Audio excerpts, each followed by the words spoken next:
السلام عليكم إخواني أخواتي، مرحبا بكم في قناتكم قناة أميرة إن دويتشلاند، قناة الإفادة والاستفادة. اليوم إن شاء الله غادي نناقش معكم بعض المواضيع اللي كتهمنا كمغاربة تعيش في أوروبا.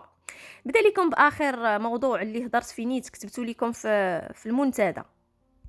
الموضوع كيتعلق بالقرار الجديد اللي الورقه حطيتها لكم، راه باقي جديد خرج غير نهار 13 11 من إدارة الجمارك والضرائب الغير مباشرة. كيقول لك أنه يمنع منعا باتا من إدخال الأمتعة المستعملة. هنا كنقصدوا بالأمتعة المستعملة الأجهزة المنزلية، يعني الكهربائية، بحال الثلاجة، عجانة، تلفازة، كذلك الآتات اللي مصاوبة بالخشب، ومثلا كذلك الزرابي، مستلزمات الفراش بصفة عامة، مثلا شي مطرات قديمة عندك، ولا مثلا شي ناموسية، أي حاجة مستعملة، فبصفة عامة ممنوع منعا باتا ندخلوها المغرب. والمسألة قلت لكم أنا حسب وجهة نظري عندها إيجابيات وعندها سلبيات، رأيكم تيهمني. ونجيو دابا للتعاليق ديالكم.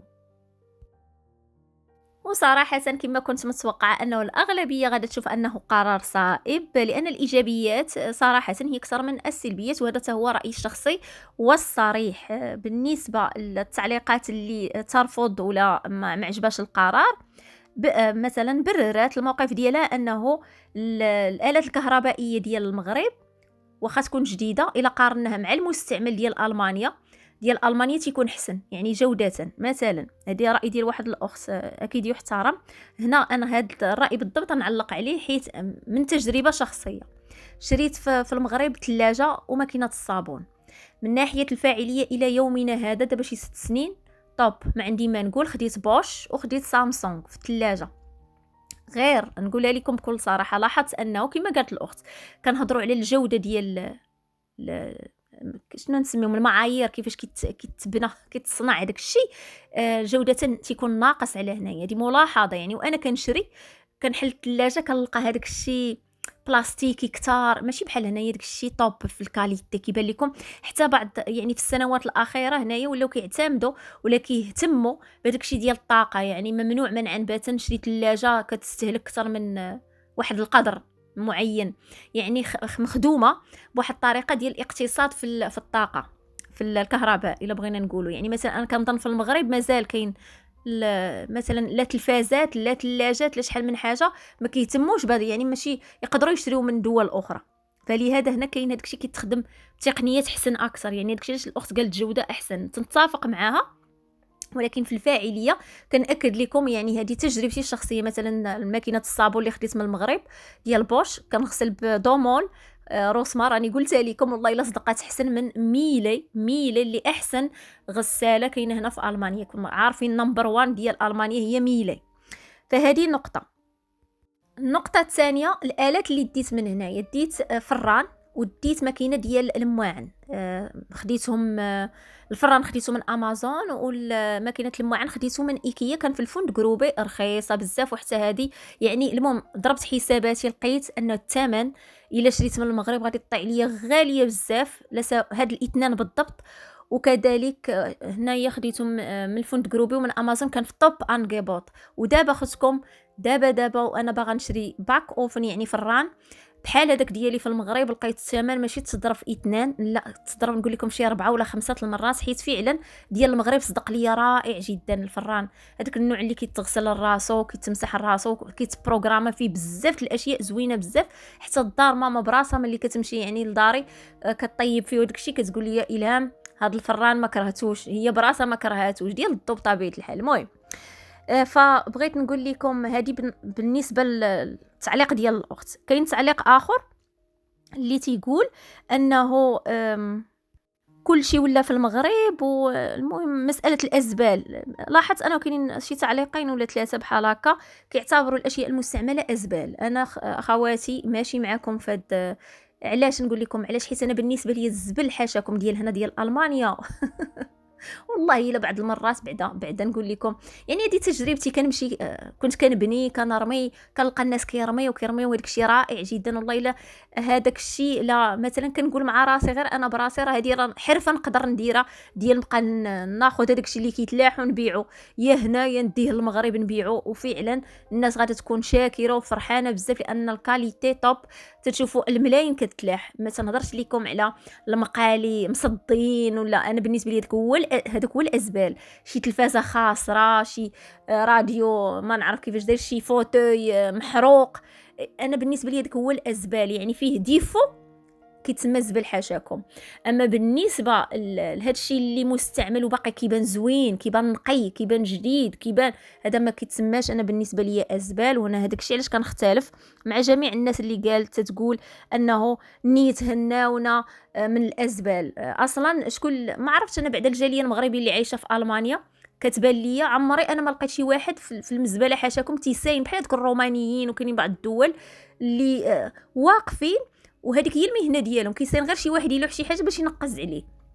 انا شخصيا عمري ما شفت شي مغربي قاعد تيضارب ولا واقف تيساين شي واحد يحط شي بيكالا ويهزها. هذه تجربتي الشخصيه. وبالنسبه للنقطه ديال كلشي كاين في المغرب، نعم كلشي وكاين كثر كاع.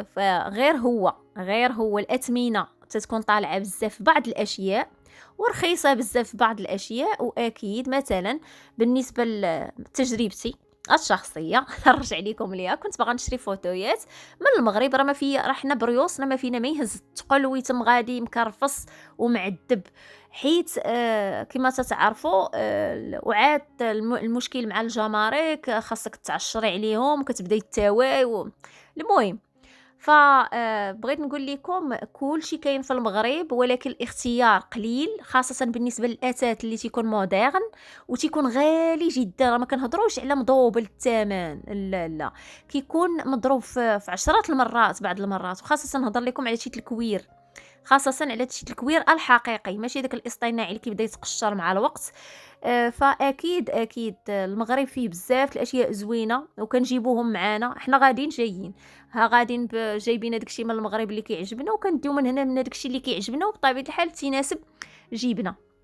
فكما قلت لكم ايجابيات سلبيات. انا بالنسبه لي رغم ذلك غادا نقول انا مع القرار، لانه قرار صائب. اولا غادي يخدم البلاد من ناحيه الاقتصاد، ثانيا خاصه انايا ديك الافريشه اللي فيهم البق وفيهم هذاك الشيء بعدا ما يمشيوش، نتنينا منهم. الازبال كذلك اللي تيتسموا ازبال حاشاكم، هذوك التلفازات الخاسرين وهذاك الشيء ما عنده علاش يمشي، داك الشيء المصدي.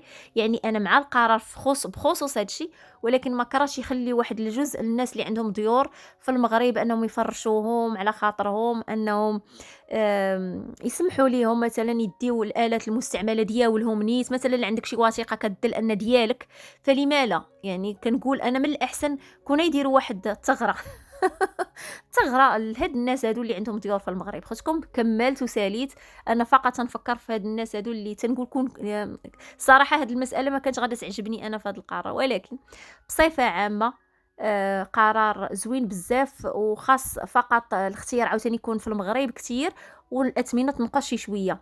وعندك انا خايفه غير من العرض يكون قليل والطلب يكون كتير.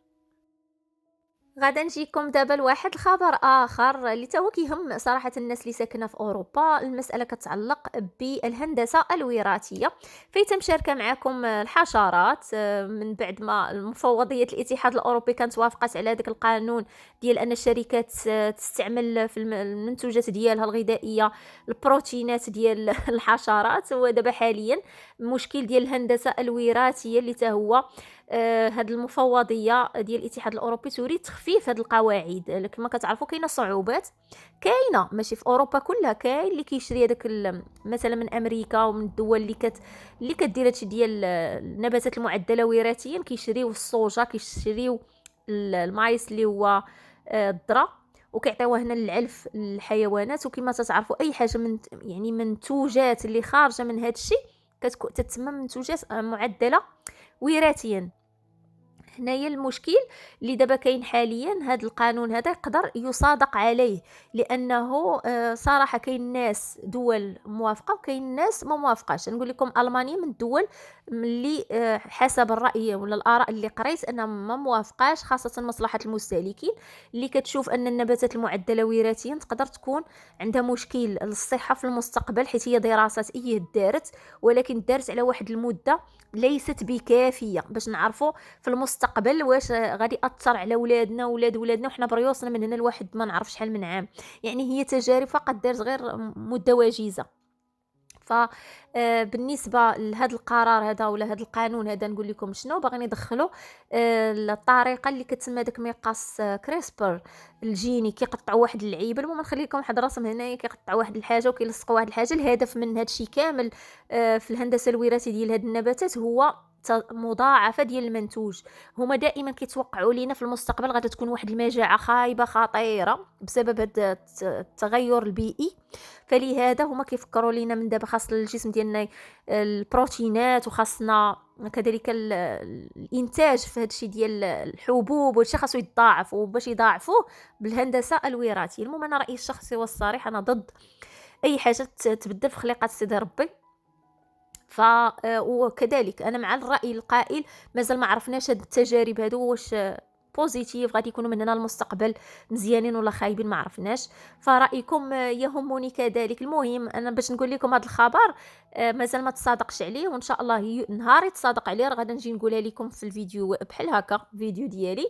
وبغيت نقول لكم كاينين ناس مع وكاينين ناس ضد اي حاجه عندها. كاين اللي كيقول ايجابيات وش علاش وكيفاش، وكاين اللي كيقول سلبيات. اللي ما عجبنيش كذلك في الموضوع انه الشركات غادا تولي غير مجبره انهم يحطوا اللوغو ديال ان هذا المنتوج معدل وراثيا. اذا اي حاجه شريتوها في المستقبل ان شاء الله وتم يعني تم المصادقه على هذا القانون، اي حاجه شريتوها ما كانش فيها داك الرمز ديال راه ماشي معدله وراثيا تقدر تكون معدله وراثيا. هذا هو المشكل. صافي هادشي اللي كاين. هادو هما المواضيع اللي بغيت نبارطاجي معكم في هذا الفيديو. تنتمنى انني نكون فتكم. تنشكركم على المتابعه والى فيديو قادم ان شاء الله.